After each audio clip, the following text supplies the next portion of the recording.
C'était le match de la nuit aux États-Unis. Biden-Trump, premier des 3 débats télévisés avant la présidentielle. Et on peut le dire, ce fut assez terrifiant. Un match d'insultes pendant plus d'1 heure et demie des deux côtés.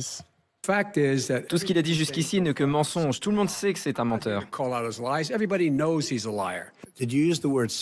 Vous avez dit intelligent? N'utilisez pas ce mot parce qu'il n'y a rien d'intelligent chez vous. C'est dur de placer un mot avec ce clown. Pardon, cette personne. C'est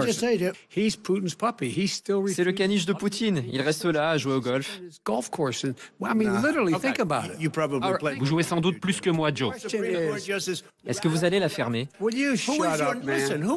Est-ce que vous allez la fermer? Cédric Fesch, vous êtes en direct depuis les États-Unis. Est-ce qu'on peut dire qu'il y a un gagnant de ce débat? Oui, mais relatif. Je m'explique. En fait, il n'y a pas eu de chaos. Il n'y a pas un candidat qui s'est effondré sur scène et il n'y en a pas un autre qui a très nettement dominé. Et pour se parler, franchement, Joe Biden ne s'est pas effondré sur scène et Donald Trump ne l'a pas écrasé. Parce que c'est ça, en fait, que les Américains étaient venus voir à la télévision cette nuit. Parce que depuis des mois, Donald Trump dit que Joe Biden, Sleepy Joe, comme il l'appelle, Joe le dormeur, est un vieillard sénile, grabataire. Et donc les Américains voulaient voir si Joe Biden, effectivement, face à Donald Trump, tiendrait le coup.